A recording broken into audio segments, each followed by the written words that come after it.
but it's the billion-dollar branch of the billionaire branch of the Flicks, and they today maintain a foundation in the name of Friedrich Flick, convicted in the Nuremberg trials for war crimes and crimes against humanity, and they have never said anything about, you know, their patriarchs' past or their tainted fortune. My guest today is David de Jong. David is a journalist who covered European banking and finance for Bloomberg News. His latest book is Nazi Billionaires, The Dark History of Germany's Wealthiest Dynasties. In this landmark work of investigative journalism, David reveals the true story of how Germany's wealthiest business dynasties amassed untold money and power by abetting the atrocities of the Third Reich. I recently sat down with David and we talked about how the brutal legacy of the dynasties that dominated Daimler-Benz, co-founded Allianz, and still control Porsche, Volkswagen, and BMW have remained hidden in plain sight until now. David, thanks so much for coming on the show. I really was looking forward to it, especially after reading your book, which just was fantastic. Thank you, Charles. I'm so happy to be here, and I appreciate you having enjoyed the book so much. Yeah, sadly, I enjoyed it. That was a problem. Yeah, right. Okay. Right, exactly. Yeah. Folks, the name of the book is Nazi Billionaires, The Dark History of Germany's Wealthiest Dynasties. So, Dave, before we even begin, you worked for Bloomberg, right? You're one right. of their, okay, great. So you're working for Bloomberg. So investigative reporting is something that Bloomberg people do extremely well. Why did you pick this topic of trying to uncover Nazi billionaires and how the wealth that was stolen off the backs of slave labor, off of murder, is still around today? What drove you to come up with this book? I feel kind of that the topic picked me. When I started working at Bloomberg about a decade ago, I started working for this team which covered hidden fortunes and hidden wealth and billionaire fortunes. And even though I'm Dutch, I was hired as one of the America reporters. But because I'm Dutch, very soon, so I started in New York 10 years ago, and very soon they asked me if I wanted to cover the German-speaking countries. And that's when I discovered how many of today's of Germany's leading families, the family that control BMW, Porsche, Audi, you know, used to control Daimler, but also brands like Mini, Rolls-Royce, Lamborghini, Bentley, you name it, almost everyone of the non-American car brands and non-Asian ones, that they had all this, you know, they had these horrific histories, or the patriarchs did during the Nazi era, that they were not being transparent about today. And you say, I wrote these stories. You say transparent. What do you mean by that? That they had all this wealth and they never disclosed where they got it from? Well, that they maintain all these global foundations today in the name of you know, the savior of BMW or the first man who designed who constructed the first Porsche car, and that they were only celebrating his business successes, but they didn't say, you know, he maintained a concentration camp or he built and dismantled a concentration camp in 1944. I think people should, you know, could learn most from history by being transparent about it. You know, you learn from the good and the bad, and that's not what they do. So, they just show the good. So this, you were shining a light. I don't think there's a book like this out there or close to it. There are a couple of close to it, but I don't think there's one that went into the kind of research that you did. You speak and read German, so you had to go through tons of documents to find some of this, right? Yes. Yeah. No, I spent 4 years in Berlin researching and writing. I left New York to move to Berlin and to research and write this book. And you were mentioning to me when we spoke earlier that your grandmother, I believe it was, or your grandfather was in the Holocaust in Denmark. Uh, No, so my grandparents from my father's side were Jewish, and they were in the Netherlands, and my grandmother was Swiss, and she fled with my aunt and together with another companion to the French-Swiss border, where they were arrested during the war, where they were arrested by a Gestapo officer, and he took pity on my grandmother and my aunt, and let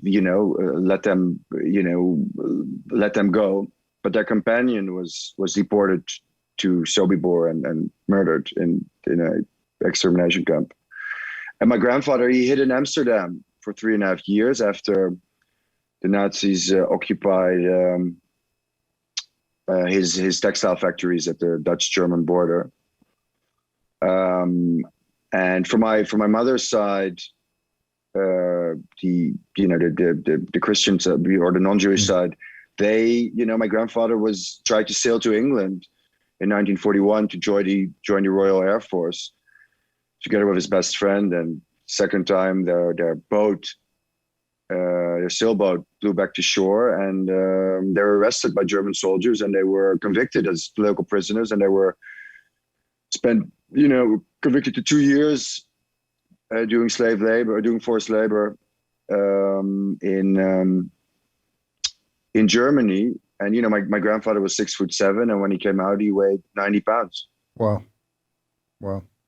So when I was asked also at Bloomberg to cover this, a decade ago, I was very reluctant. I was kind of reluctant because, as a native Dutchman, I'm probably the last of my generation, which has this kind of antagonism, which had this antagonism against the Germans, because of my grandparents surviving the war. And luckily, all four of them survived. It's a miracle that I'm here today. And but it was a playful antagonism, So, and my grandfather would always quip. He said, don't take the Germans too seriously because they take themselves so seriously. But I came to take them very serious once I started diving into this subject. Okay, so let's put everything in a bigger perspective. During the Third Reich, 1933 to 1945, many of Germany's industrialists were partners with the Third Reich. You had a government that was supplying you free labor. They were making enormous amounts of money. And the Nazis also implemented the Aryanization of businesses. Could you just speak to that? Yeah, absolutely. I mean, so what happened once Hitler seized power in 1933, the anti-Semitic laws became codified. And especially in 1935 with the implementation of the Nuremberg race laws, Jews incrementally, these decrees were issued that Jews in Germany and later in Nazi-occupied territories could no longer own businesses, could no longer earn a livelihood. Their assets were taken from them step by step. First, it was their business, then it was their homes, then it was their lands, then it was jewelry, then it was art, et cetera, et cetera. So they were, both by the government that was in power and the bureaucrats that exerted these laws, as well as businessmen willing, and most were willing to coerce or forcibly take over, the livelihood of Jewish business owners. Okay, so the Aryanization of a business is if there was a Jewish business, and you own the Jewish business, and you were a Jewish businessman, and you own this business, you know how to do what? Well, so Aryanization is kind of removing removing the Jewish element of an asset, as it's is the horrific kind of definition of it. So whether there was a business or land or a house, it was removing the element of Jewish ownership from that asset, right? What they did was basically, they had to get out of as the repression was growing, people had to leave the country.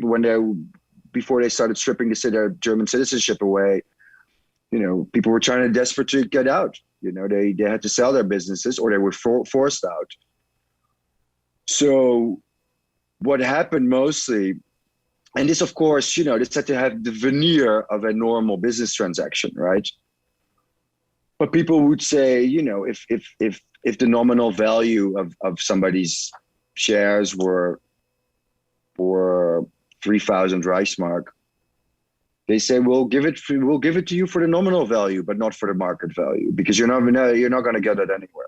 Right, nominal value being extremely, extremely low. Exactly, extremely low. So we'll buy you out at what you bought it at pennies on the dollar. Pennies on the dollar. Exactly.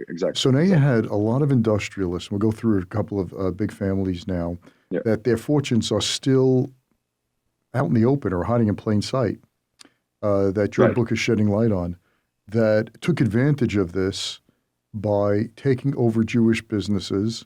After the war, I think it was 1960, when they had compensation back, the Jewish Council, they did not pay or really just dragged their feet, held them up in court, and never compensated the original Jewish owners. And that was one aspect. And the other aspect is the concentration camp labor, the slave labor, the workforce that the Nazis supplied, and the industrialists being fully not only aware, but in partnership with. Is that right? Absolutely. I mean, Nazi Germany's entire economy was retooled into a war economy. And once Germany invaded Poland in 1939, and then this is especially ramped up once Germany invades the Soviet Union in 1941, all the German men are enlisted, and of able body, and you have millions of people who were rounded up across Nazi-occupied Europe and who were deported to Germany to be used as forced and slave labor. Right. So let's take a step back to the beginning, because what your book shed light on, which I never read anywhere else, of Hitler's rise and the way the Nazi Party, National Socialist Party, needed money in the beginning because they were virtually bankrupt. And Goebbels, a propaganda man who became the second most powerful person under Hitler in Nazi Germany, was living off his wife's money, and they had no money. So I think it was 31 or 32, I don't remember the exact year, the Nazi Goebbels start putting people, industrialists, in front of Hitler to raise money. Could you speak to that? Yeah, absolutely. Yeah. So in 1931, in 1930, you have the first time that that the Nazi Party really has a massive electoral success. But Hitler doesn't have any ties to businessmen. There's no, because most businessmen at that point are completely weary of Hitler. They want establishment. They want just your regular conservatives in power.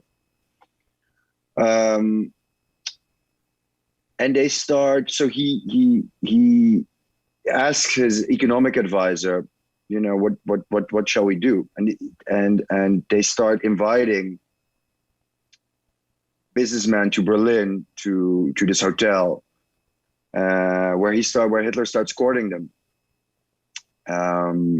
with mixed results still at this point. No, wait. Let's just put one thing in context, right? Yeah. We're dealing with 1929, the Depression. Yeah, exactly. It destroyed, and these rich German industrialists, who I didn't realize the cross ownership of so many of industries within just a few people's hands. They wanted. They were looking for someone who was going to keep the communists out, get the economy back on its feet, and to preserve their enormous amounts of wealth.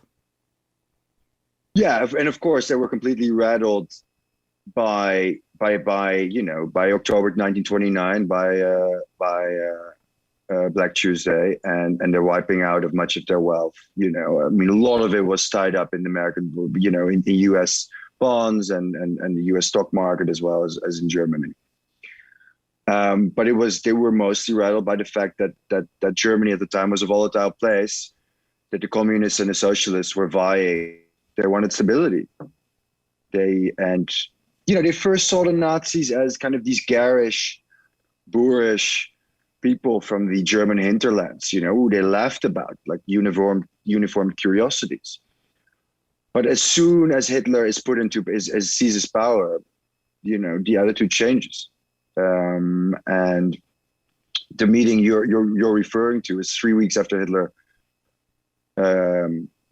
seizes power.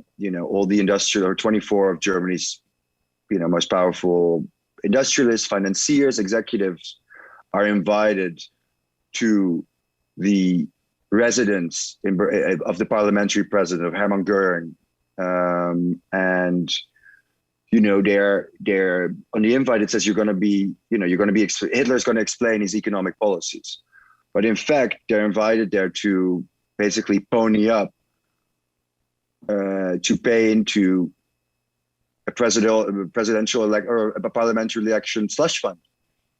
And Hitler promises them that the election of March 5th, 1933, will be the last election held in the next 100 years in Germany.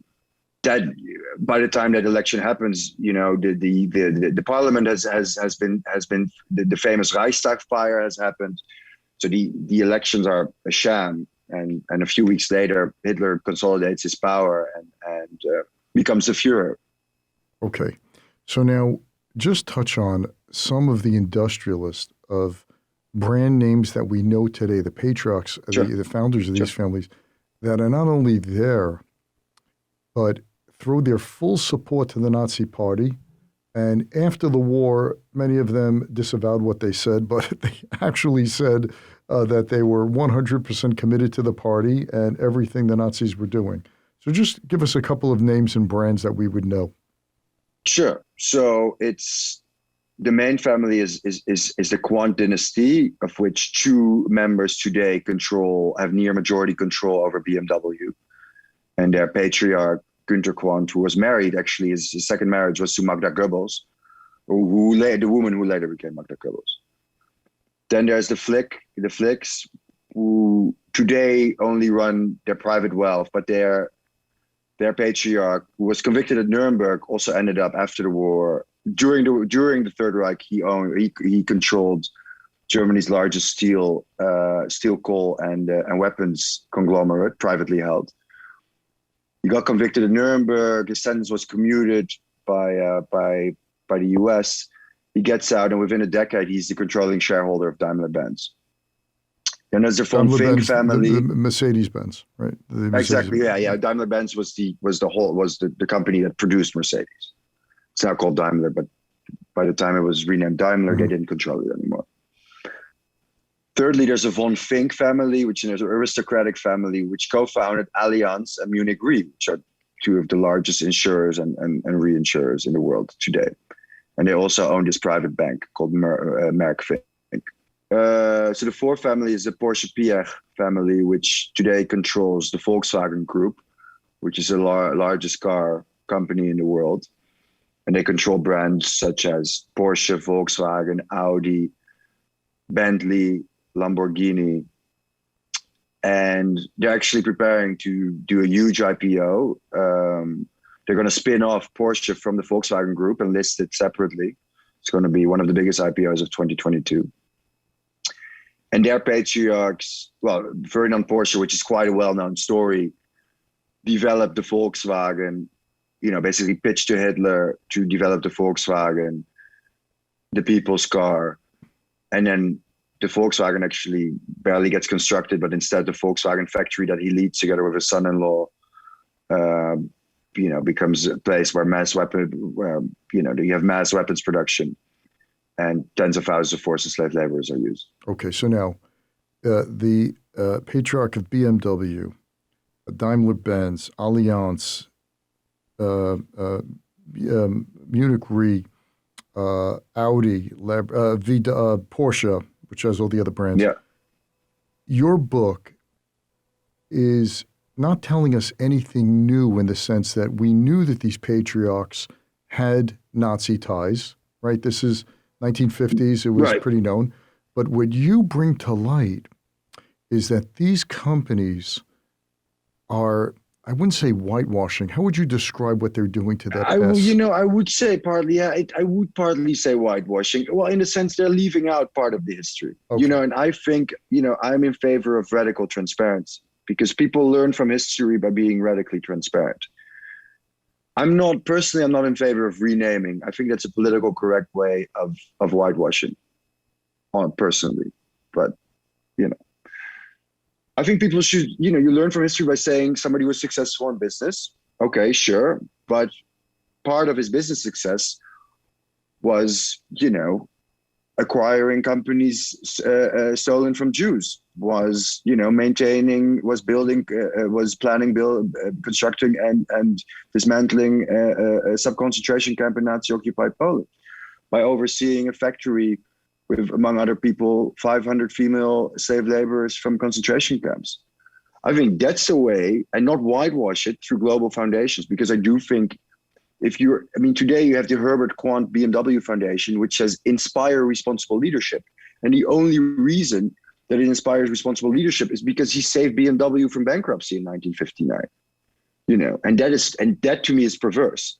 If you really want to inspire responsible leadership, you said, well, he saved BMW from bankruptcy in 1959, but he also committed war crimes during the Third Reich, and he was a Nazi Party member.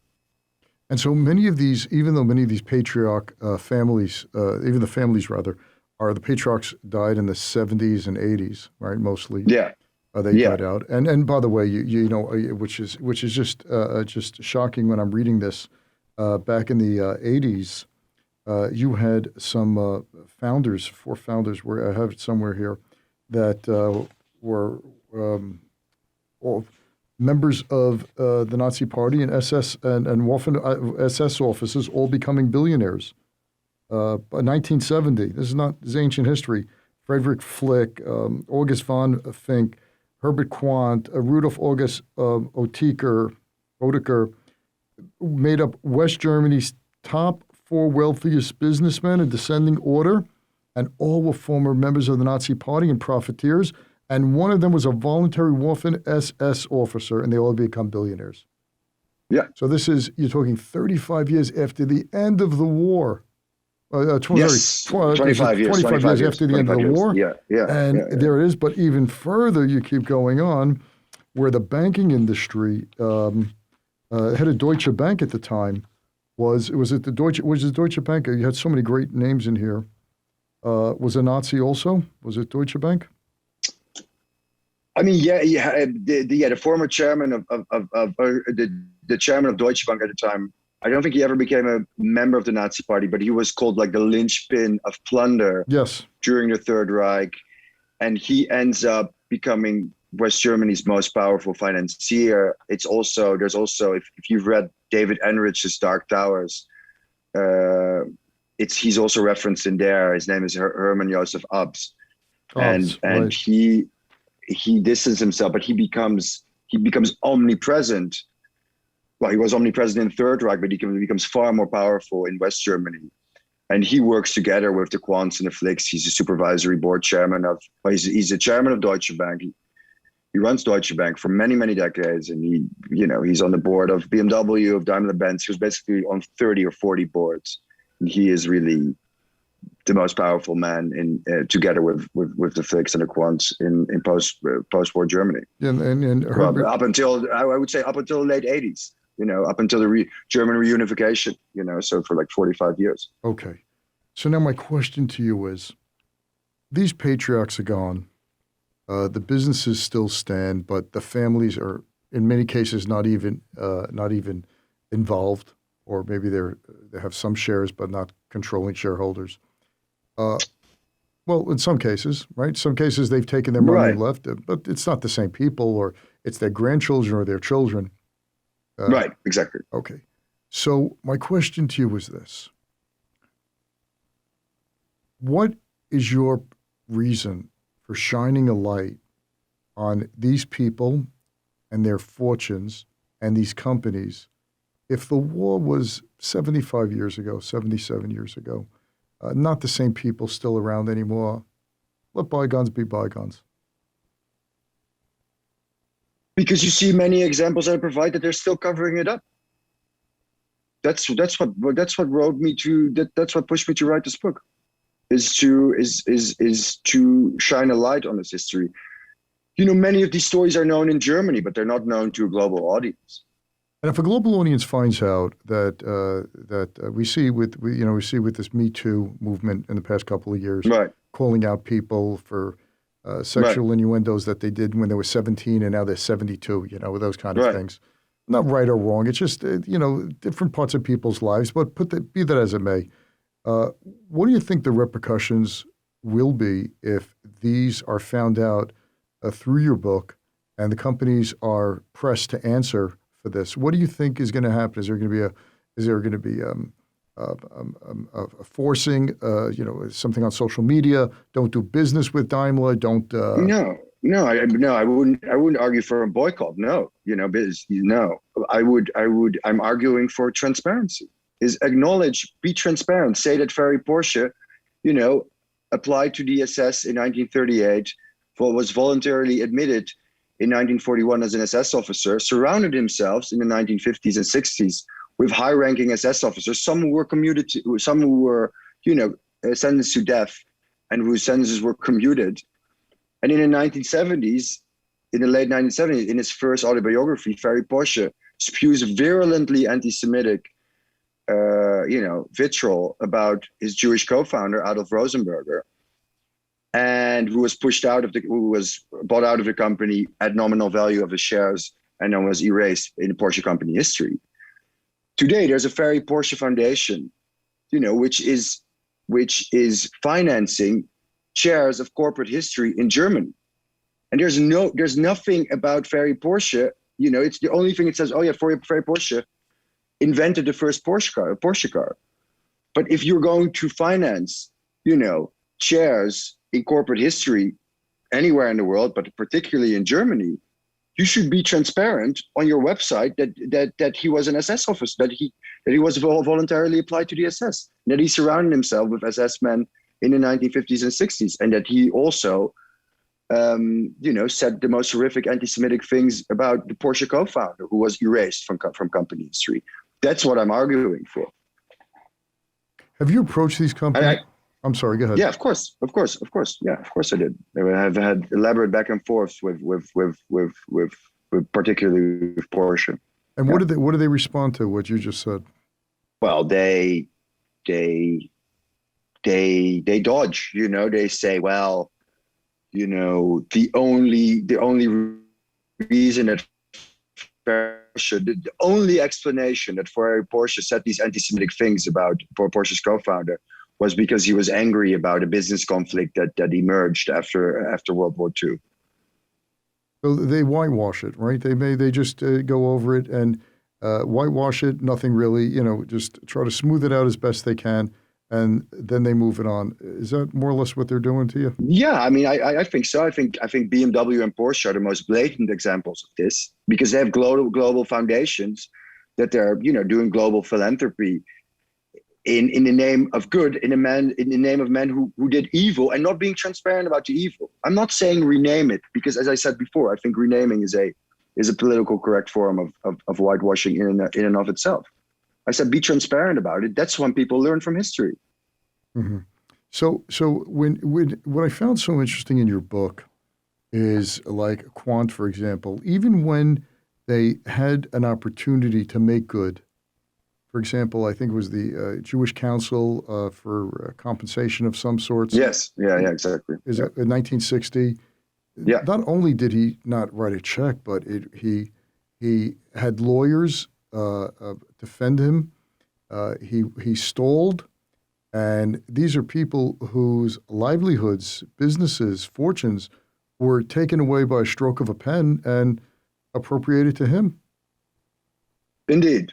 Yeah. I mean, the companies, and Friedrich Flick was then the controlling shareholder of BMW, of Daimler-Benz, was perhaps the largest private profiteer in the Third Reich of Aryanizations, took over massive brown coal assets in Germany.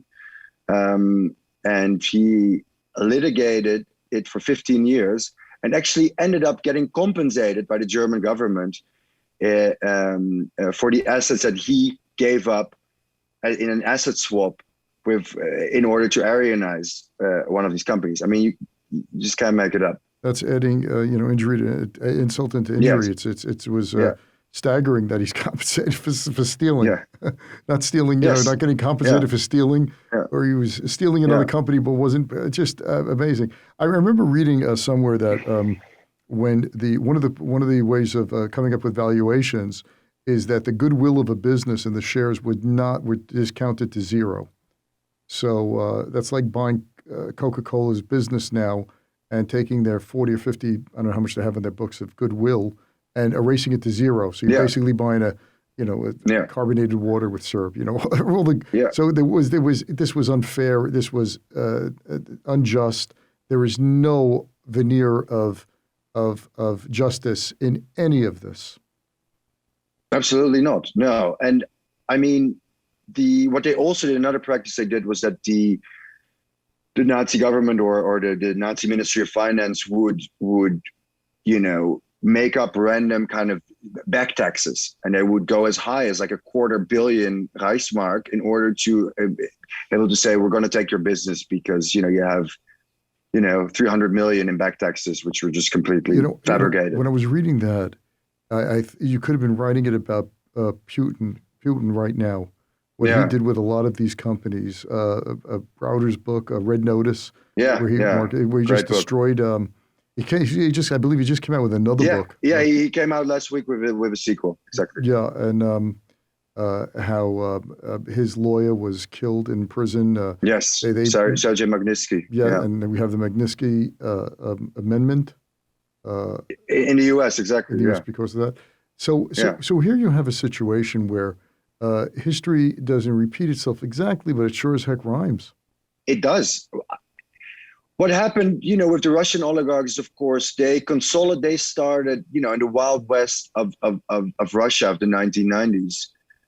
They got this in this cash for shares exchange. They ended up getting stakes in some of Russia's, largest companies, and they consolidated this power when Putin seized power from Yeltsin in 2000 by doing this devil's pact, by this devil's bargain with Putin, where they say, well, you're basically holding part of these assets in my name, or you're basically my straw man, and you can present a face of Russia to the outside world. You can buy soft power, buy Chelsea soccer club, et cetera, and you can enjoy your wealth, you can enjoy your riches as long as you remain loyal to me. And anytime you weren't loyal to Putin, exactly, all of a sudden you woke up one morning and you were arrested for back taxes or fraud or embezzlement, all of these charges that were fabricated in order to get back. But I think the main difference here, and correct me if I'm wrong, David, is that Germany had private businesses, where the Soviet Union, it was a state. So there they were stealing from the state. Right. Here they were destroying people's lives and everything they've built. And many Jewish families over centuries have built humongous businesses, which were stolen. And what happened to them is in many cases they were killed, or they were murdered, or they left the country, but their wealth disappeared.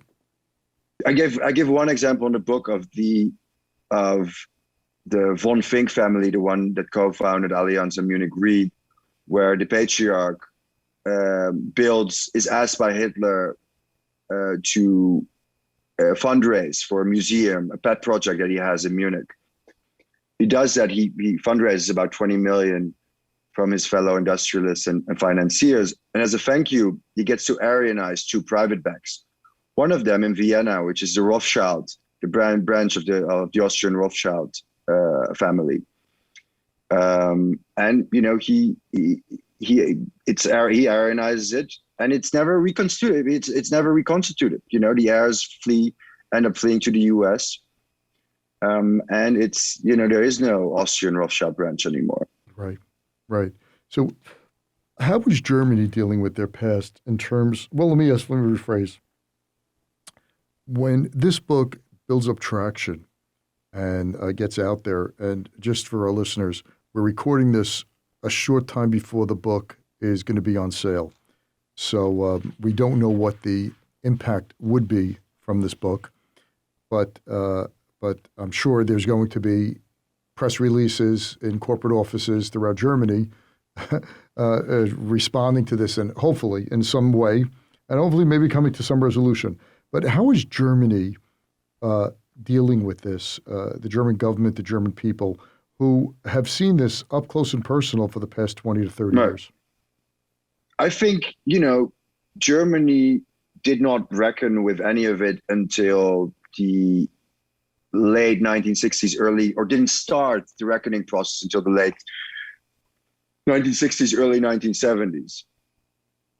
And I would say overall, Germany has done, they're never going to be able to live it down, but they, they've done a good job, I would say, for most aspects of society to reckon with it, to have a good remembrance culture, to be, reflective of the crimes that their fathers or that their fathers, grandfathers, and whomever, or sympathies they may have had, and the murder of their fellow people and many other Europeans. But to me, these business families are in many of them, or many of the examples that I provide, are the exception. It is, of course, also because, these heirs, these current day heirs, they have inherited everything. It's not that they build anything up. So it's their fathers and grandfathers who build up their entire fortune. So their entire identity is, of course, who are they? They're completely in the shadow of their fathers and grandfathers. Who are they without them? Because they did not create any of it. Furthermore, they have billion-dollar brands and fortunes that are on the line that need to be protected at all costs. So the reckoning that ends up happening is not with the victims of their crimes or their heirs. It is, with their fellow Germans who, again, we're not the victims. These stories thus far have been contained to Germany, as has been the reckoning. Yeah. In the end of the book, the epilogue, you have the museum, and you talk about how you flew to Tel Aviv to visit your German girlfriend for a week. Could you just share that with us? Yeah, absolutely. Actually, we've moved now I'm about to move to Tel Aviv, but my partner, who is German, moved there already in last year. I flew there, and I went into, it was actually a friend of mine from New York, Max Abelson, who recommended me to go to the Tel Aviv Museum of Art. And, it was, I just spent years researching this subject, and it was, and then you suddenly see this plaque with the German friends of the Tel Aviv Museum of Art. And two of the main families are on the plaque of this museum in Israel. Which are the Kwan family, right? Which are the Kwans and the Flicks. It's not the branch of the Kwans that controls BMW. It's the branch of the Kwans that stems from Magda Goebbels, whose grandmother was Magda Goebbels. But it is, and they've actually done a reasonable good job at reckoning. As opposed to their BMW cousins, but it's the billion-dollar branch of the billionaire branch of the Flicks, and they today maintain a foundation in the name of Friedrich Flick, convicted in the Nuremberg trials for war crimes and crimes against humanity, and they have never said anything about their patriarch's past or their tainted fortune. Furthermore, you have now you have a foundation named after a convicted Nazi war criminal sitting on the foundation board of one of Germany's most prestigious universities. So you're right. Friedrich Karl, who, like his father, refused to ever pay compensation to any of the tens of thousands of people used as forced labor or slave labor at Flick factories and mines. Thousands died there, many of them Jews brought in from concentration camps. Friedrich Karl took his billions and fled to Austria, leaving the family's ghosts for his niece and nephews to publicly reckon with. Yeah. And Friedrich Karl's widow, Ingrid, today, chairwoman of the Friedrich Flick Foundation, has never uttered there's never been one public word about any of it. So and has never paid compensation either. So she's just continuing the line of her father-in-law and her late husband. Yeah, no, you're right here that when you saw these German names, these German families spelt in Hebrew, the word you used in German was unheimlich? Yeah, exactly. Unheimlich. Very, very good. Eerie. Yeah. Eerie. Yeah.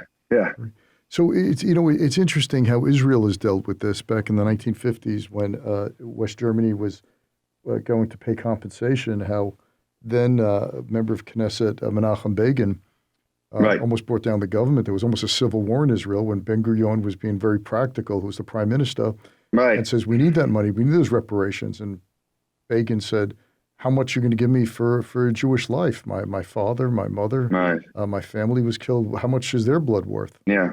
And they were looking very practically, Ben-Gurion and his party, and Begin said no, but Israel had to do the pragmatic thing at the time. And look, Germany has been a very strong supporter and friend of Israel since its founding. Yeah. Since its founding. Yeah.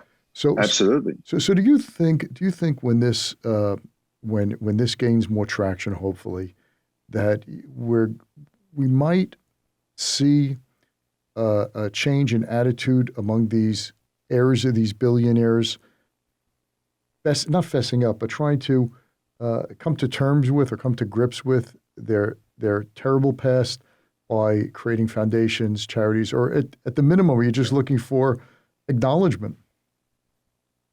I mean, there's a modicum of acknowledgement in some of these families, actually in very few, but even that, it has to be like an honest coming to terms with the past, not one that protects business, not one that protects their own business interests, but an honest one, and one that is transparent, or one that, again, as I said, renaming is not the way to go. Transparency is the way to go.